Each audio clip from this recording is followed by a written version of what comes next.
I had a question on creating the seller account. So, seeing as I'm in Mexico, but I'm a US citizen, but like my address is in the US as well.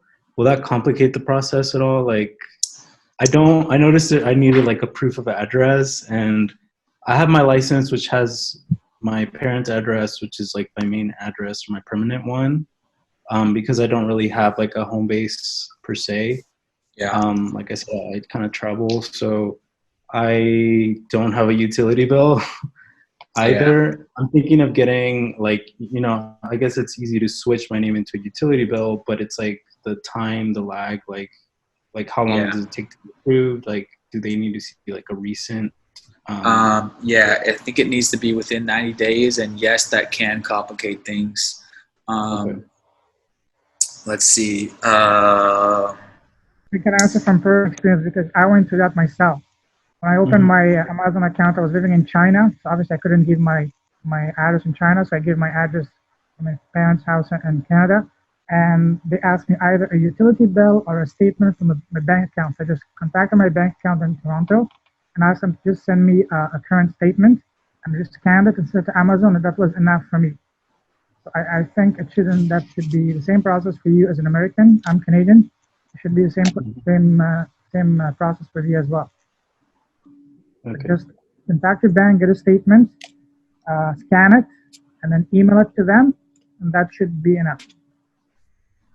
Okay, I think you also need another proof of address in addition to a bank statement. And I think that a cable or internet bill does not work. It needs to be like when you go through the sign up process, it will tell you exactly the rules. They may have been updated, but just look at the rules, exactly what they need, and just try to get them exactly what they need. People ask me this all the time. Like sometimes you got to get creative.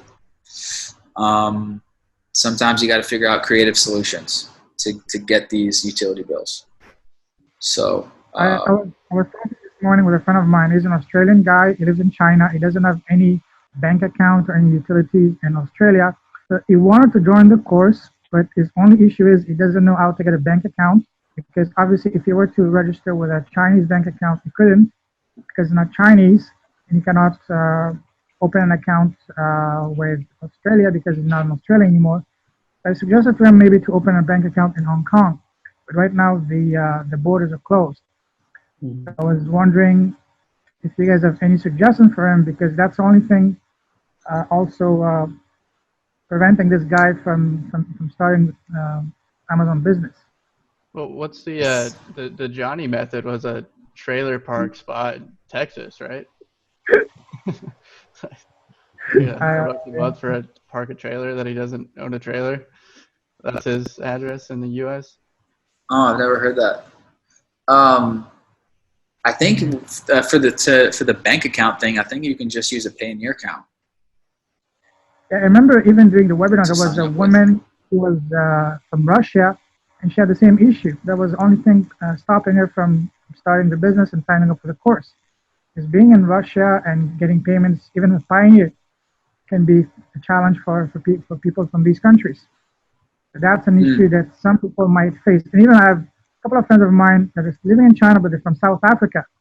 And they have the same issue. It was a lot of trouble for them to get registered just because of a bank account issue. Amazon.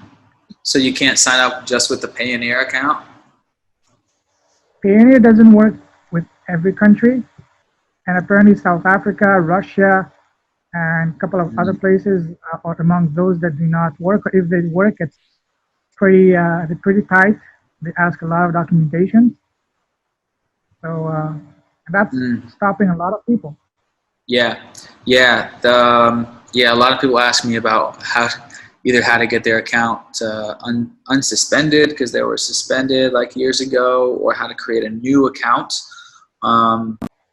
I obviously haven't done this in years, so I'm not 100% familiar with the new process, if things have changed or not. But I just recommend just starting to sign up and see what it asks for you and get creative on solutions. And ask questions if you get stuck, and obviously ask Google. I'm sure there's other people who have had this same problems.